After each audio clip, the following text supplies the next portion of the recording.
This exhibition invites viewers to consider how perception is inherently subjective and the ways in which photography interfaces with that understanding. The artists featured in the exhibition are questioning photography's relationship with realism, with truth, and with its ability and capacity to reproduce reality.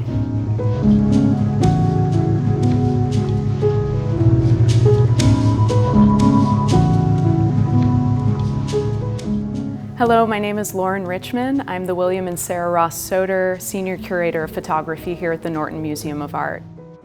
Today we're standing in Saltzman Gallery in the exhibition Blur, Obscure, Distort, Photography and Perception. For many artists featured in this exhibition, it is their objective to disorient the viewer's sense of time, space, place, or scale. So the concept was always something that I found interesting in thinking about the history of photography. However, at the Norton, it kind of began with a really significant acquisition of photographs by Francesca Woodman, thanks to our Photography Council. Woodman is best known for her use of long exposure and her incorporation of surrealist or Victorian elements.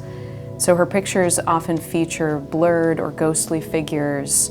She creates intimacy in these sort of fragmented compositions. Notions of time in Woodman's work are intentionally difficult to trace, and she mixes props and clothing from different periods to sort of confuse the viewer. Woodman's photographs often tackle themes of identity and vulnerability, especially through the human body.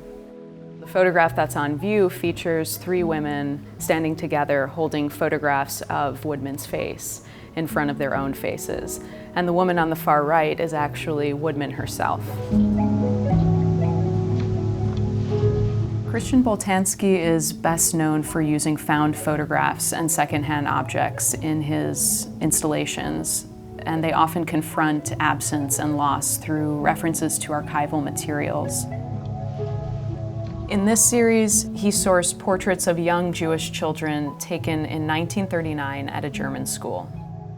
Presumably, it is implied that the subjects of these portraits, these school children, suffered an incomprehensible fate in the years that followed 1939 due to the atrocities of the Holocaust.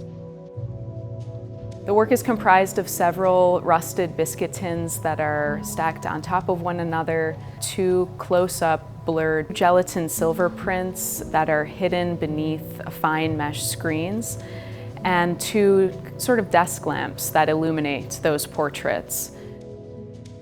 His interest in photography has to do with mourning, with death, with loss, and kind of how we collectively remember and memorialize people and family members, and strangers even.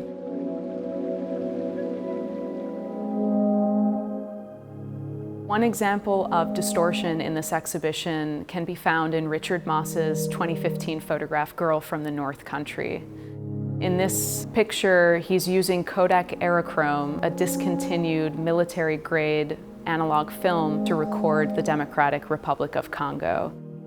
The otherworldly pinks and fuchsias and purples that we see in the picture are the result of the particular infrared film that reacts to the chlorophyll found in living plant life.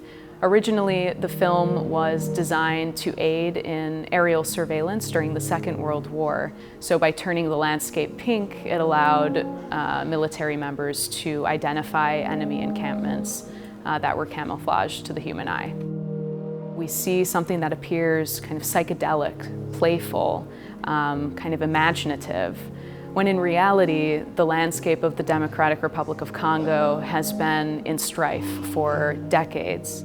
Richard Moss and his team decided to spend time in the Congo photographing both the landscape and the people who are involved in this conflict. When looking at his work, we as viewers have to contend with the kind of ethical implications of viewing violence or viewing times of war or zones of conflict.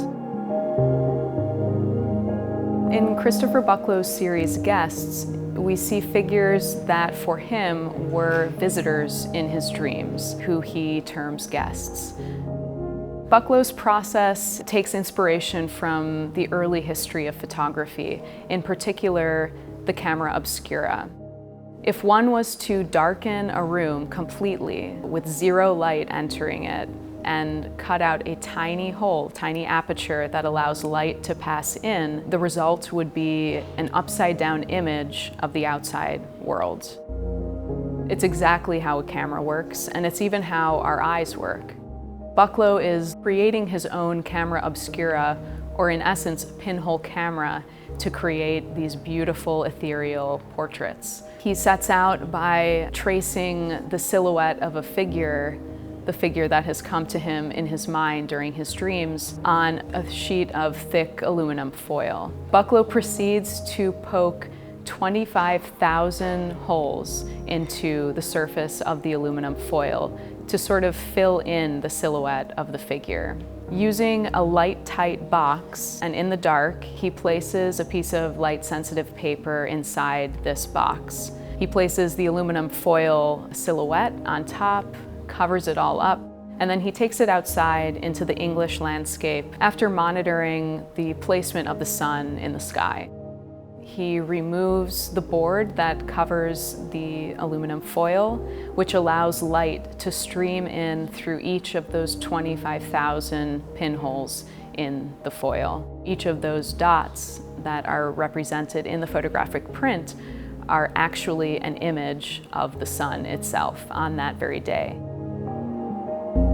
I would love for visitors to leave with a heightened awareness of how photography interfaces with our various perceptions of the world. Although photography is the closest we can get to the recording of reality, it's still subjective on many levels, and that's evident throughout the many works of art that you see on view in this exhibition.